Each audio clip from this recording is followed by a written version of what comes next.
I hope everyone had a nice break, and welcome back to the end of the world. So as you know, World War III has started.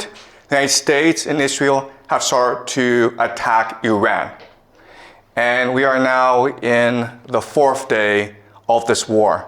And we can expect this war to last for many weeks, possibly also for many years. But I promise you that after this war is done, the world will never be the same again. So what we will do these next few weeks is use game theory and understand and analyze the geopolitical situation. And so I'm going to teach you the ideas, the theories, the techniques to understand the world around you and make predictions. And we can know if our analysis is correct because all this is happening in real time, and so we can test it against reality. All right, so let's go over some basic facts about what's happened so far. So in the early morning of Saturday in Tehran, the Israelis and Americans launched a decapitation strike against the Ayatollah Khamenei, who is the supreme leader of Iran. Now, there are arguments and disputes about as to what happened. The Americans and Israelis said that they had real intelligence about where the leader was, and so they sent airplanes to just bomb the crap out of the place. They also had a spy who was able to record the body of the dead Ayatollah, and then this was announced. At first, the Iranians denied this, and the Iranians insisted he was still alive. But eventually, state media admitted that he did die in the airstrike. But then what they also said is that the Ayatollah, he's 86 years old, and he chose to die. He could have gone to Moscow, but instead he chose to stay in Tehran and die for his people. But not only that, but he died along many of his relatives. He died along with his daughter, his son-in-law, his grandchildren. So many of the family died in this assault. Also, there's been reporting that he had prostate cancer.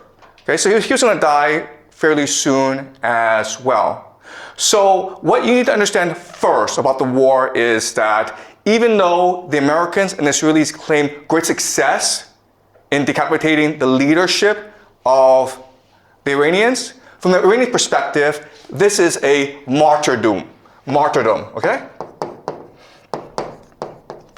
And so the religion of the Iranians is called Shia, Muslim.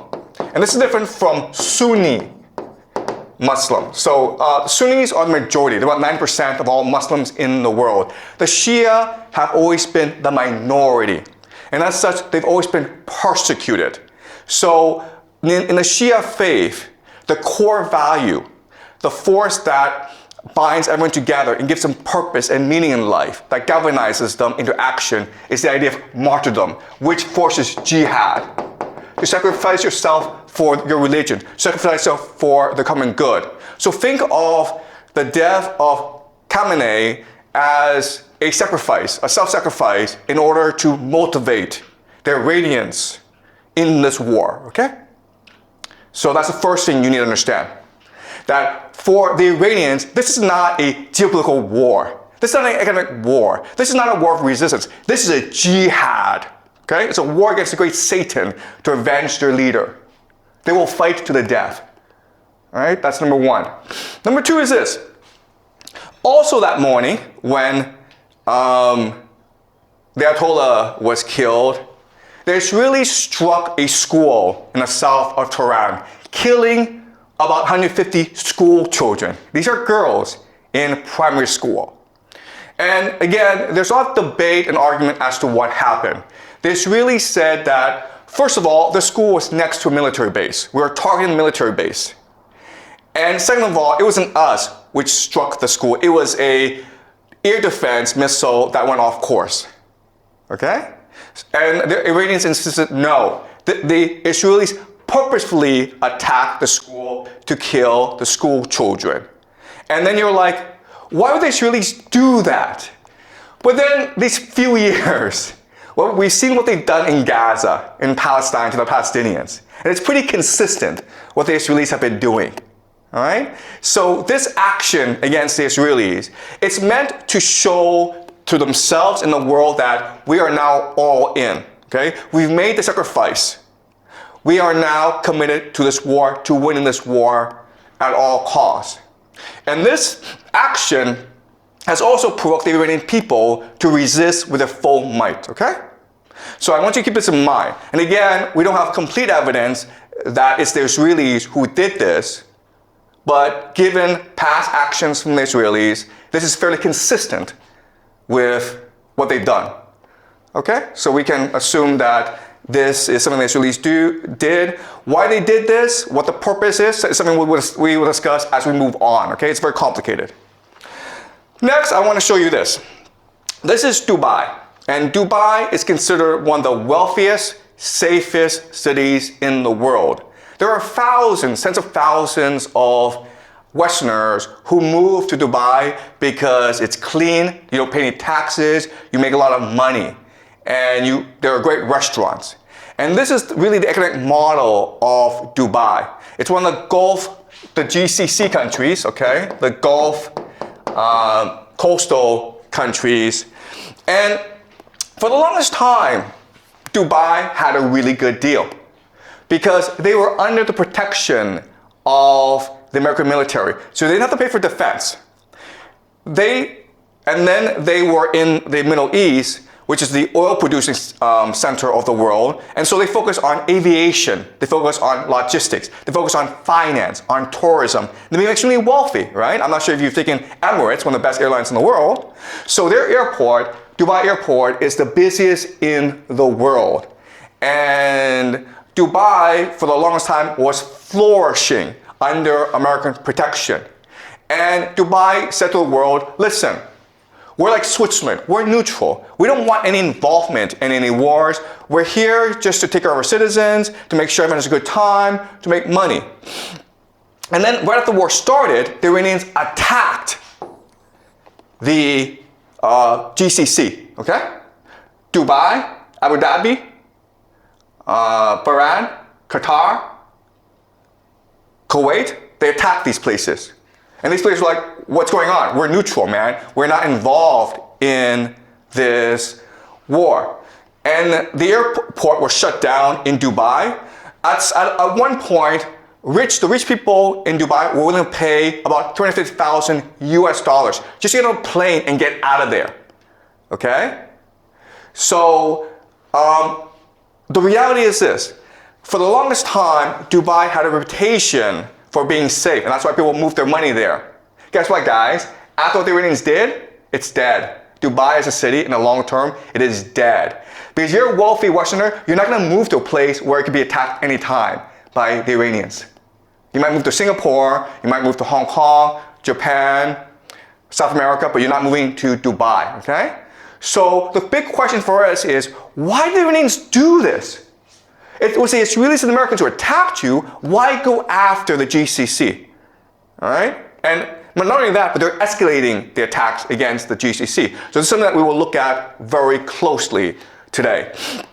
Well, the short answer is because these places, even though they pretend to be neutral, they house the American military. They allow the Israelis and the Americans to use their airspace to attack Iran from. All right? So this is Bahrain. Now, Bahrain is interesting, okay? Because I want you guys to remember this. But Bahrain will probably be one of the major centers of this conflict. Because, first of all, this is the American Fifth Fleet. All right? This is their naval base in the Middle East. And as you can see, the Iranians are attacking it with missiles. And it's being blown up. Bahrain is interesting because it has about 50% or even more, okay, Shia, which is the religion of the Iranians. But the people in charge are the Sunnis. And so what makes this strike really important from our perspective is, first of all, not only are the Iranians attacking US military assets, not only are they destroying the economies of the GCC, but they're also trying to ignite a religious war, right? Because you're Shia, you're loyal to the Ayatollah. And if he's dead, then you must, as a religious obligation, now commit jihad against your enemies. And it's no different in other religions where, listen, if you want to kill the Pope, the Catholics would be really angry at you and they would want to kill you, right? So now you have the Shia who will probably eventually arise, creating a revolution in Bahrain, okay? So I think Bahrain will be the first to fall. Dubai will probably go bankrupt, okay? But in the long term, we can expect the entire GCC area, including Saudi Arabia, to eventually collapse, okay? And so this is something we'll use game theory to understand. All right, let's continue. So we will know how this war develops just based on geography, okay? So this is a map. And this map, even if you don't really know the war, even if you don't know the participants, even if you don't know the weaponry, this map will tell you exactly how this war will progress. All right, so some certain things to keep in mind about this map.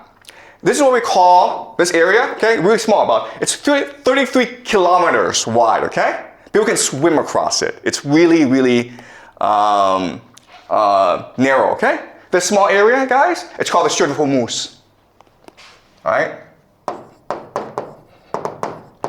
And it's important because it's really the center of the world. This one area is the nexus, the pivot of the world. Let me explain why. First of all, from the GCC, you have 20% of all the world's oil flowing through this narrow strait. Where does it go, guys? It goes to Asia, India, Pakistan, South Korea, China, Japan. India depends on 60% of its oil from this area. China depends on 40%. Japan, 75%. Prime Minister Takaichi of Japan has said that, listen, if the Strait of Hormuz closes, we're going to have oil in about 8-9 months. The entire Japanese economy would collapse in 8-9 months if the Strait of Hormuz were to close. And guess what? The Iranians have closed the Strait of Hormuz. Okay? So we can expect that the entire global economy will suffer greatly over the next few months. All right, so that's point number one. Point number two is, okay, so the GCC sends oil across the Strait of Hormuz, and what do they get back in return? Food, guys. All right, so people don't appreciate the GCC, but it is really the linchpin of the American empire. Because what is the American empire? The American empire is the petrodollar. All right? The idea of the petrodollar is this. The US dollar is worth nothing. It's only valuable if people want it. But the GCC says that if you want oil from us, you have to pay us in US dollars. Okay? Then that is the basis of the value of the US dollar. So, if the GCC collapses, the American economy and the American empire both collapse at the same time.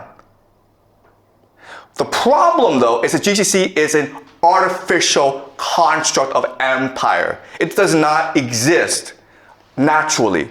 Why? Because there's no food, there's no oil, no water. Okay, guys? No food, no water. So these cities are able to grow up in the millions because of all these petrodollars flowing in. If you close off the Strait of Hormuz, there's no food coming in, right? They're all going to starve.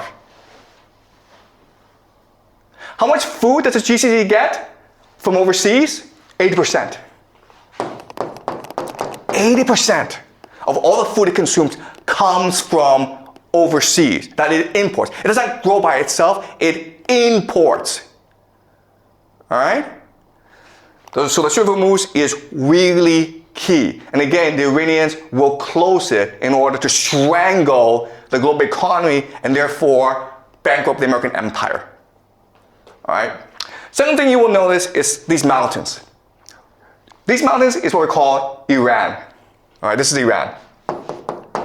This is GCC. Okay, this is not a fair matchup, right? Because these are mountains. And what can you do in mountains? Well, you can hide rocket bases. You can hide drone bases. You can hide missiles. And that's the entire Iranian offensive strategy. All right? From here, they can hide missiles and drones from which to attack the GCC. And what are they attacking? They're attacking three things, right? They're attacking American military bases. American military bases. That's number one. Okay? Is it possible for the Americans to defend against these attacks? The answer is no. They're not, it's not. It's the silliest thing in the world. You have all these bases in the Middle East, but you cannot defend them against the Iranians. That's kind of strange. Okay, but that's number one. Number two is oil and energy. How hard is it to blow up an oil field with a drone? Not hard at all. Can you defend these oil fields? No, you cannot. All right? Number three, and this is most important, is water. Okay? You guys don't know this, but the GCC has little access to fresh water. So the only way that it can produce water is what we call desalination plants, okay? These factories that take salt water and then through an electrochemical process turn it into fresh water for the population to use. 60% of the water supply in the GCC comes from desalination plants, okay? 60%. Is it hard to blow up a desalination plant using a drone? The answer is, it's very easy. You understand? Okay? So you have this absurd situation where Iran is a mountain fortress where it can hide its offensive capacity, and the GCC, it's just this desert, this flat desert, and it is exposed to attack, and there's nothing it can do about it. Okay? So at any point in this war, the Iranians can choose to just destroy the entire GCC, and there's nothing that anyone can do about it. Okay? But Iran also has a weakness, okay? And this is fundamental. So Iran also has a water problem, okay? So for the longest time, they suffered a drought issue. Okay, just climate change. And so what the plan of the Israelis and Americans is destroy the water supply of the Iranians. Because the fortress, it is a mountain fortress, but it can also be a mountain prison as well, where people are trapped inside with no access to water. Okay, so what we're going to see right now, we're already seeing attacks on civilian infrastructure, hospitals. In the future, you'll see attacks on water supply, on dams, on reservoirs, on power plants.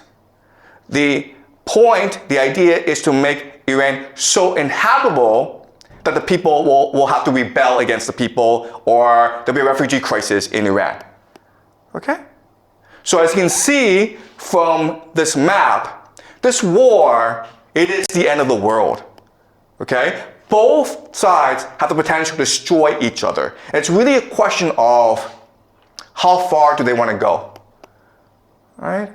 We can also say this is almost a game of chicken. Okay? We can blow each other up. How far do you want to go? And the problem is this. The problem is that the Iranians are Shia, which believes in martyrdom. And you've killed the religious leader, the Ayatollah Khamenei. So they're willing to go very, very far.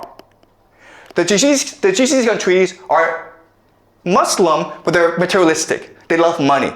And also, most of the population are expatriates, foreigners. 90% of Dubai are foreigners. Guess what's going to happen if they suffer? They're all going to run away. Okay? So this is not a fair matchup. The big question that people have is, first of all, are the Americans going to use ground troops? Because the only way that you can defeat Iran is by using ground troops, okay? That's a big question we will look at over the next few weeks. Will America send its army, 500,000, 2 million soldiers to topple the government? Okay, that's question number one. Question number two nuclear weapons. If you're losing a war, would you choose to use nuclear weapons? Okay, that's another big question that we have, okay? Now, another big question that we have is who gets involved? Because this situation is so dire that Europe, okay, specifically Germany, France, and Britain are talking about entering this war. And guess what? If that happens, it is possible that Russia and China will also enter this war on the side of the Iranians. This is World War III, okay?